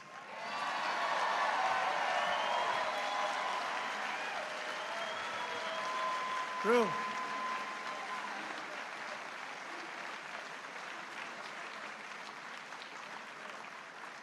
We had a rally at the airport where 55,000 people showed up to the airport. It was one hangar. They had 3 other hangars that were full. They went so far back. The problem was they gave the press, like these guys, they gave the press too good a location because the people behind them couldn't see properly. I was so angry. But we had 55,000 people show up. I said, you're going to win the election. He won the election. He won it fairly easily against their star. And now David Perdue is going to win for senator in 2020. And then we had Florida and many others. And we have a candidate, Ron DeSantis, a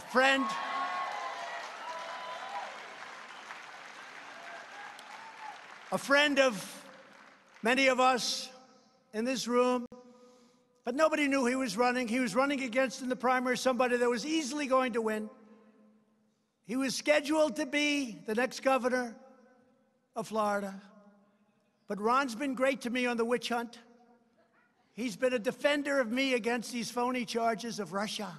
Russia, Russia, Russia, Russia. My wife said, you never spoke to anybody from Russia, darling. I said, that's right. But Ron DeSantis, I like people that defend me. You know, when people defend me, I defend them. So he came. That's why I like Mark. That's why I like Mark Levin. And I'm not sure a lot of people like him. He's tough as hell. But I like him. I love him. But then we have Florida. So Ron DeSantis is at 3. 3. He calls up, sir, could I have your endorsement? I said, Ron, you're at 3. Your opponent is, I guess, agriculture commissioner, has $22 million in the bank. His poll numbers are very good. He's up in the 20s or 30s. I said, Ron, don't make me do this, Ron. Sir, I can win. All right, Ron, here we go. Because I know if he loses, which almost never happens when I endorse somebody, almost never. Only one time, and that was because it was done in the middle of the day of the election. Nobody knew I did it. They got home, they said, I didn't know Trump endorsed him. But we rarely, rarely lose. But I said, Ron, don't do it. I said, all right, Ron, I'll do it. He went from 3 to 60. To 60. And then he ran against a guy who had unbelievable support. He had every celebrity going to Florida. He had money all over the place. And Ron was in there pitching, and I was in there pitching with him. And we now have a great governor in the state of Florida. And I could mention many others, other governors, many other states, but I'm not going to bore you with it.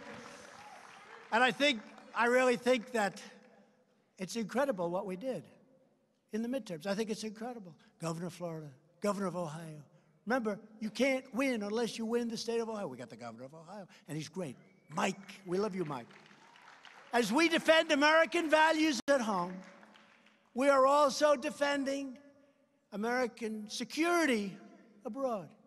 We have secured all sorts of funding, all sorts of record everything, and we will never forget our military. We will never forget our veterans. We are taking care of our veterans like they've never been taken care of before. We just got them choice, so now they can go see a doctor. Now they can go and see a doctor instead of waiting online for weeks and weeks and weeks. And we got them accountability. You couldn't fire anybody in the VA. You had sadists. You had people that took advantage of our veterans. They've hit them. They were sadists. They were sick people. You couldn't fire them. You had thieves that were stealing, openly stealing. You couldn't fire them. I got a bill passed, VA accountability. Now you look at the guy, you say, get the hell out of here. You're fired. Get out. Nobody thought we could get it. For 40 years, they tried to get it. For 40 years, they tried to get it. They couldn't get it. And VA choice, they thought for many, many decades, they've been trying to get VA choice. You could get it. Now, instead of waiting online for 2 days, 9 days, 3 weeks, people were dying. People that weren't very sick would be dead by the time they saw a doctor 6 weeks later. Now, these great veterans, if there's a big wait, they go outside, they go to a local doctor, we pay the bills, they get better, everybody's happy, and we actually save a lot of money, if you can believe it. And I got that approved after 44 years of being unable to get it approved. For our veterans, we love our veterans.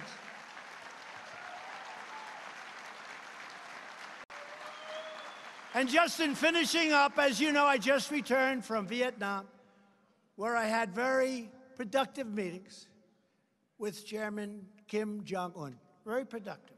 We get along. We've developed a good relationship, very good, and made great historic progress. And I do get a kick out of all these people in previous administrations. Donald Trump should not, under any circumstances, be doing this or that. You know, they tell me how to negotiate. These guys died. One administration gave billions of dollars to him and got nothing. And we haven't given him anything yet. I look forward to maybe doing something at some point. But I know one thing, I'm going to get other countries to give. Maybe not us, but I'm going to get other countries to give. And if it all works out, if it all works out. But I had to walk, because every once in a while you have to walk. Because the deal wasn't a deal that was acceptable to me. I don't like these deals that politicians make. They make a deal just for the sake of doing it. I don't want to do that. I want to make a deal that either works or let's not make it. But the one thing we have done is we have no testing, no missiles going up, no rockets going up, no nuclear testing. We got our great people back. We got our great, great people. And that includes our beautiful, beautiful Otto. Otto Warmbier, whose parents I've gotten to know, who's incredible. And I'm in such a horrible position because in one way, I have to negotiate. In the other way, I love Mr. and Mrs. Warmbier, and I love Otto. And it's a very, very delicate balance. He was a special young man, and to see what happened was so bad, was so bad. And a lot of what I do with respect to North Korea and any success that we hopefully have, and we've had a lot, we're given no credit. They don't remember that in the last days of the Obama administration, rockets were flying all over the place. Nuclear testing was going on.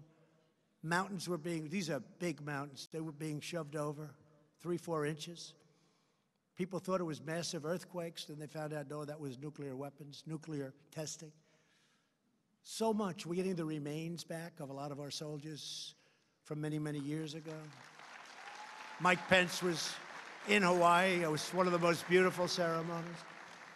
We made a lot of progress, and we'll continue to make progress. And I really think what we're doing there is very important. But we actually had a walk, but I think we had a very good meeting. In fact, when I came home, they put out a statement that actually they were willing to do much less on the sanction front. But you see, that's not what happened there. So already I think we're negotiating. And I'll tell you this, North Korea has an incredible, brilliant economic future if they make a deal. But they don't have any economic future if they have nuclear weapons. It's really a bad thing for them. So we'll see how it all goes, but I think it's going well. I think we learned a lot over the last couple of days.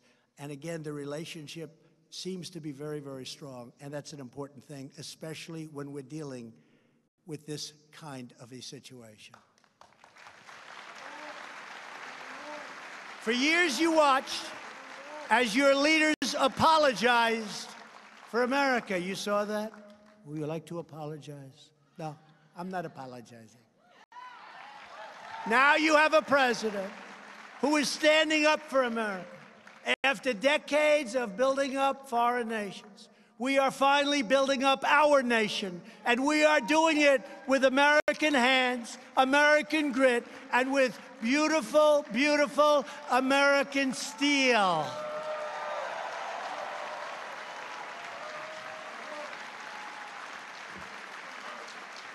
We are fighting to ensure that every young American inherits the same blessings and the same boundless opportunity that our ancestors fought to secure with all of their heart, might, and soul. Now more than ever, we need the proud men and women of CPAC. And I want to thank everybody here because it is incredible. Your organization is incredible. Matt and Mercedes, incredible. You're energized, you mobilized, and you're engaged. We need your voice. We need your patriotism. We need your commitment. We need your incredible spirit. On the 4th of July, we are having in Washington, D.C., a great tribute to America. I hope you can all come. 4th of July, keep it open. We want to bring millions of people into the city, and we want people to come who love our country. Those are the people we want. The 4th of July. A salute to America. Now is the time to embrace the promise of our history. Now is the time to defend our American legacy. And now is the time to seize our glorious destiny. And by the way, I'm watching those doors. Not one person's left, and I've been up here a long time. I said, Matt, is that okay? He said, I love it. Don't leave. But not one person. So if you hear tomorrow when they read, people left. Nobody left early. There hasn't been one person that's left. But when you read it, you just say, fake news. This magnificent nation will always be the home of those who cherish life, who love liberty, and who defend the sacred rights given to us by Almighty God. Together we are one people, one family, and one nation, forever united behind one great American flag. Thank you to everybody in this room and to all of the other rooms all over the campus and all over the country. We're hooked in all over the country. Thank you very much. I want to thank CPAC. What a job they've done. What a job Matt Schlapp and his family have done in such a short period of time in bringing this to a level like it's never been before. God bless you. God bless the United States of America. Thank you very much.